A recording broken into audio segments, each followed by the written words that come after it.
1661. 2 mois plus tard, Paul précise son projet. 30 000 fantassins, 800 carabiniers et 30 pièces de canon de fort calibre seraient nécessaires.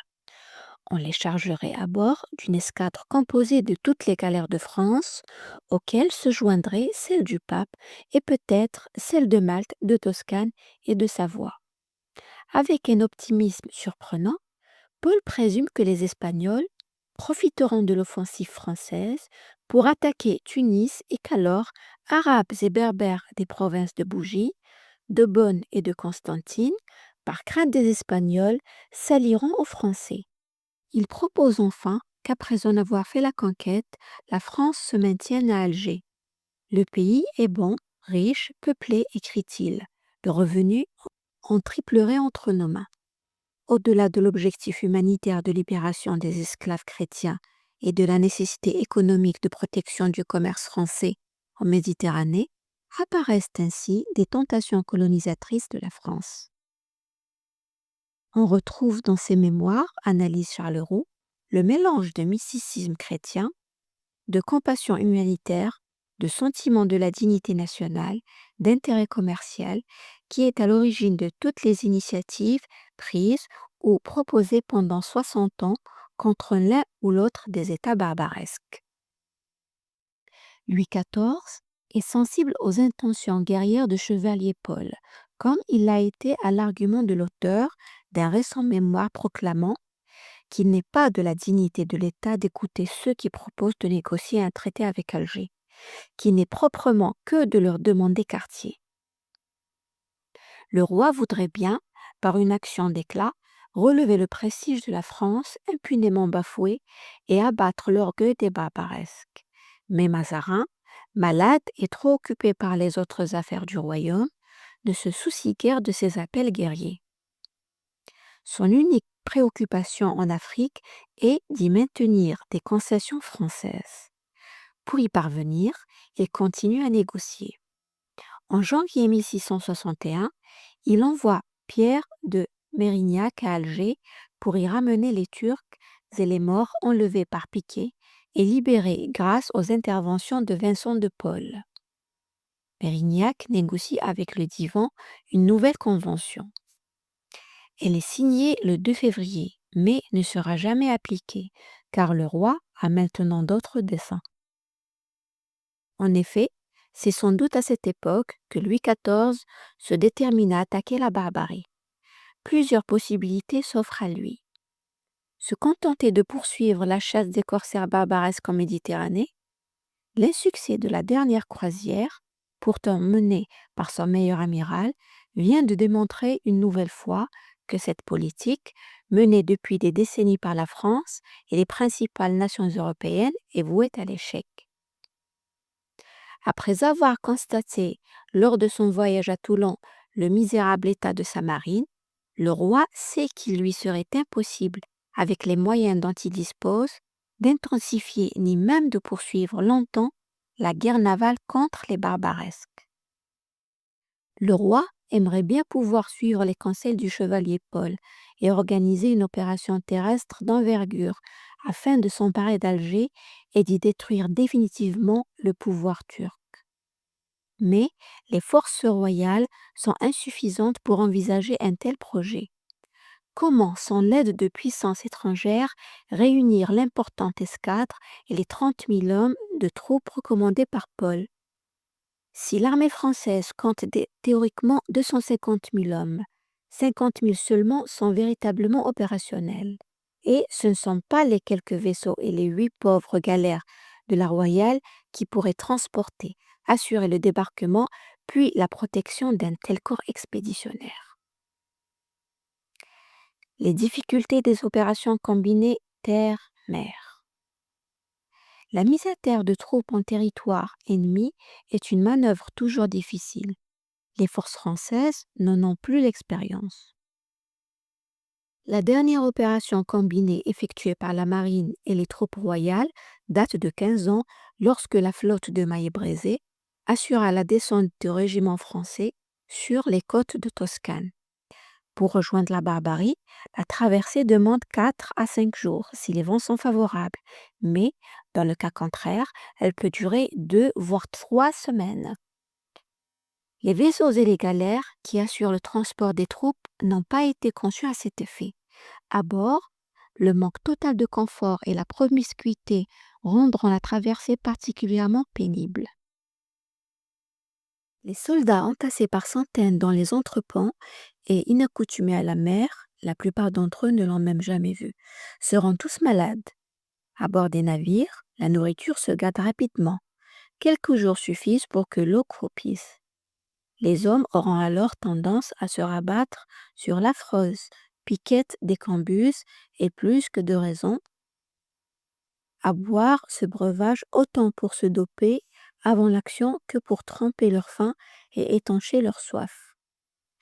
Après une longue et éprouvante traversée, la mise à terre d'un corps expéditionnaire est une opération périlleuse.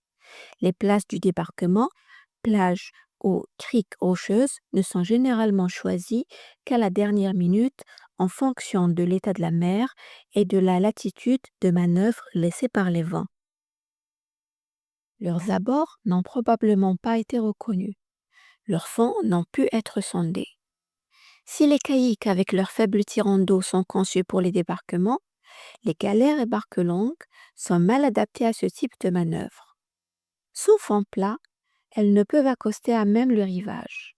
Les fantassins, dont la plupart ne savent pas nager, vont devoir sauter par-dessus bord, se jeter à l'eau avec leur harnachement. Certains vont se noyer, les autres, engoncés avec des uniformes inadaptés, empêtrés de leurs armes encombrantes, alourdis de la charge hétéroclite de leur havresac, parfois même d'une cotte de mailles, d'un casque ou d'une armure, vont patauger jusqu'au bord, sous la mitraille et les boulets. Ceux qui réussiront à mettre pied à terre devront immédiatement affronter un ennemi qui, vu la lenteur des opérations navales, aura eu tout le temps de prendre position. Au sortir de l'eau, les mousquets étant mouillés, les soldats devront se battre à l'arme blanche. Tous iront à pied, car les galères et autres embarcations qui assurent la première vague d'assaut sont dans l'impossibilité de débarquer de chevaux. Officiers et cavaliers devront attendre peut-être plusieurs jours qu'une tête de pont solidement établie permette à des chalands remorqués de transporter et de mettre à terre leur monture. Combien plus encore seraient les risques si l'on décidait de débarquer à Alger pour s'emparer de la ville. La cité et le port, solidement protégés par les forts, disposant d'une artillerie lourde, sont défendus par une troupe d'élite composée de la célèbre milice des janissaires turcs, complétée d'importants contingents de fantassins et de cavaliers arabes et kabyles dont la réputation de combativité et de férocité est depuis longtemps parvenue en Europe. Et l'on serait toujours à la merci d'une dégradation soudaine du temps. Personne n'a oublié le désastre subi un siècle plus tôt par Charles Quint, quand la tempête, se levant brutalement dans la nuit, a coulé par le fond ou jeté à la côte plus de 150 navires et a permis aux Turcs d'écraser les armées de l'Empire. Averti de ces difficultés, Louis XIV sait qu'une attaque d'Alger lui serait pour l'instant trop risquée. Aussi son attention est-elle plutôt retenue par une autre perspective, s'emparer et fortifier un port plus modeste et moins bien défendu du Maghreb pour en faire une base navale fixe contre les barbaresques. Cette idée, que reprend la politique pratiquée par les Espagnols au début du siècle précédent, aurait, d'après certains auteurs, été recommandée au roi par Mazarin. Dans son histoire de Louis XIV, Pélisson écrit en effet: l'unique moyen de venir à bout des pirates barbaresques semblait être d'occuper un poste fixe en Afrique avec un grand et bon port, où nos forces toujours assemblées les puissent tenir en crainte, leur couper le retour dans leur havre, faire enfin sur eux les mêmes courses qu'ils faisaient impunément sur les autres. Et si l'on considérait la faiblesse de l'Empire ottoman sur la mer et l'état florissant de la France comparé à tout le reste des nations chrétiennes, avec la disposition de ses côtes et de ses ports vers le Midi, On pouvait espérer pour elle, dans l'avenir, par un établissement aussi grand que celui-là, l'empire de la Méditerranée, peut-être avec plus de fondements que l'Angleterre n'en a jamais eu pour prétendre celui de l'océan. Le cardinal Mazarin, de qui les vues secrètes étaient toutes tournées vers l'Italie et regardait le pontificat avant le traité des Pyrénées, avait proposé ce dessein au roi mille et mille fois, comme la plus noble et la plus glorieuse occupation d'un temps plus tranquille, lui disant sans cesse qu'un roi de France qui serait en paix avec ses voisins et qui aurait des enfants ne pouvait rien faire de plus beau que de les envoyer à une pareille expédition ou d'y aller en personne. Fin de citation. Rien ne nous permet de mettre en doute cette affirmation de Pélisson. Mais Mazarin n'envisageait une telle action qu'après le retour de la paix en Europe. Aussi n'a-t-il pas soutenu en 1658 le projet d'attaque d'Alger proposé par Vincent de Paul, préférant la négociation avec le Pachalik. Et, quelques semaines seulement avant sa mort, en janvier 1661, alors que la paix était revenue, le cardinal envoyait encore un émissaire pour signer une nouvelle convention avec Alger.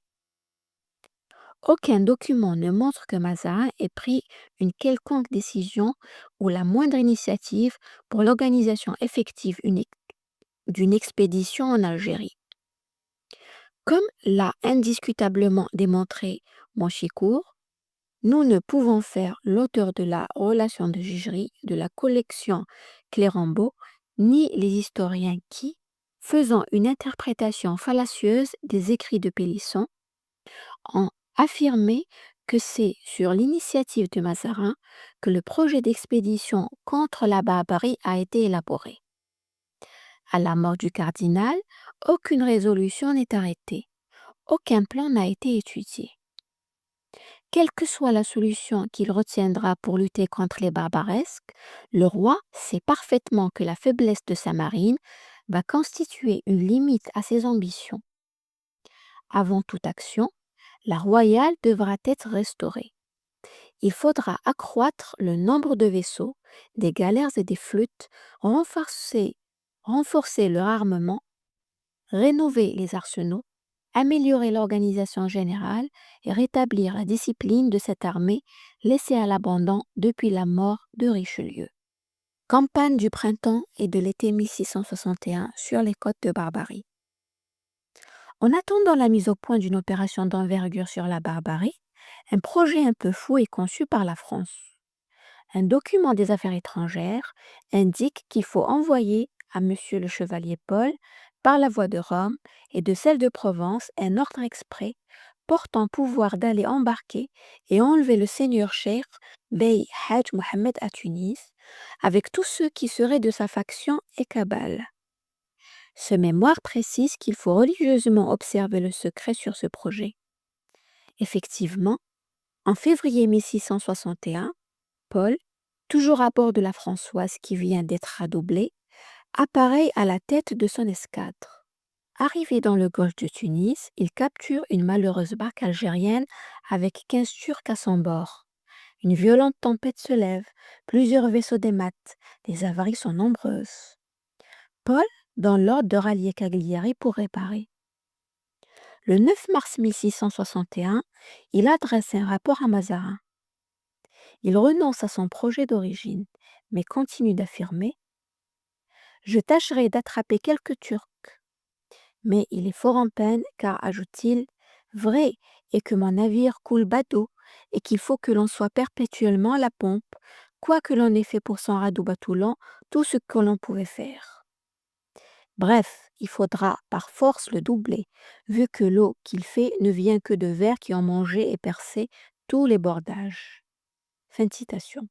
L'état du vaisseau amiral après un radoub illustre le triste état de la Royale en ce début 1661. Cette nouvelle campagne, elle aussi comme celle des années précédentes, se termine par un fiasco. Paul apparaît une nouvelle fois pendant l'été, mais le 30 août, la Guette écrit à Colbert. Monsieur Paul est de retour sans avoir rien trouvé, ce qui le fâche beaucoup.